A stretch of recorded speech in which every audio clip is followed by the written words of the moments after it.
Hey guys, welcome to my channel. On today's episode of 100 Days of Katoween, it's Dia De Los Muertos. Here I'm showing you my mom's altar.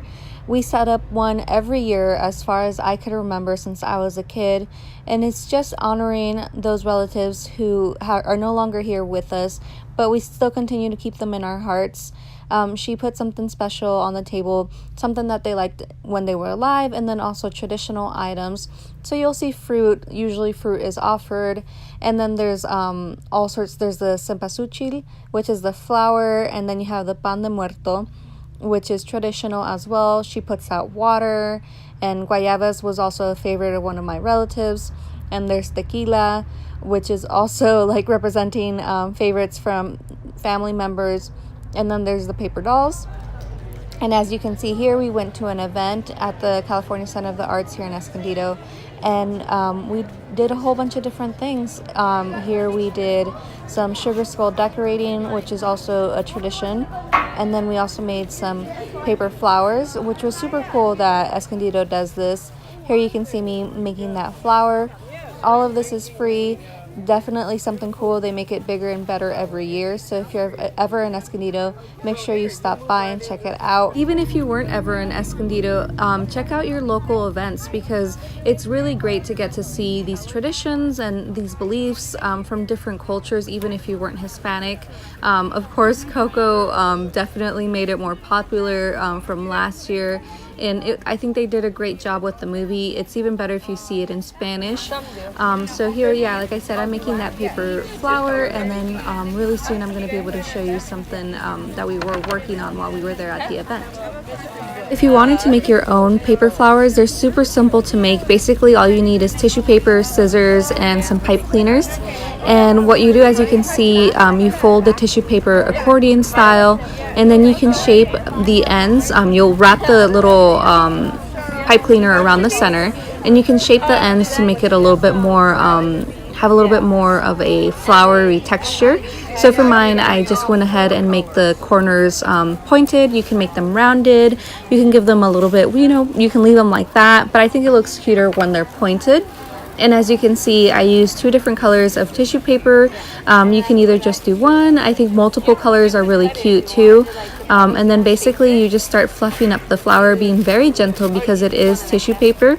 And you start with the first layer, and you basically move from one side to the other, because I think that makes it a lot easier. Or you could just do one side if you wanted and fluff it up. And depending on the layers, that might be trickier. So this is only about 4 layers of tissue paper, but you can definitely do more. Let's say you want to do a rainbow flower, you'd probably have about 6 layers of tissue. Your flower would just be more fuller the more tissue paper you add. And again, it's a slow process, being careful not to tear the tissue paper.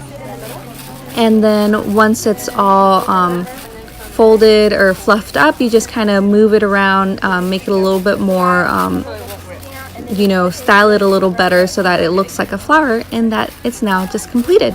So I hope you try that out at home. Super fun project to do with your kids as well.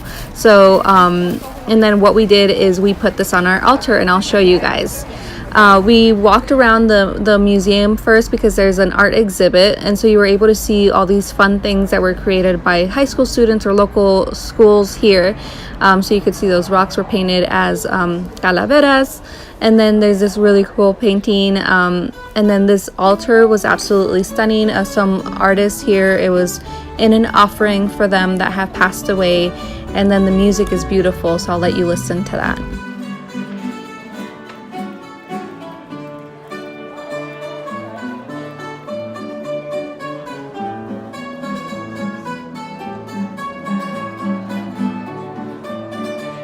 What's really great is that they also gave you the opportunity of making your own altar, your own ofrendas, and they divided these squares for everyone. They provided all the items, flowers, beans, and rice, and corn, and all sorts of amazing stuff, and you could decorate one. Here Mr. Woofy is doing one. I hurt my ankle, so I couldn't do it.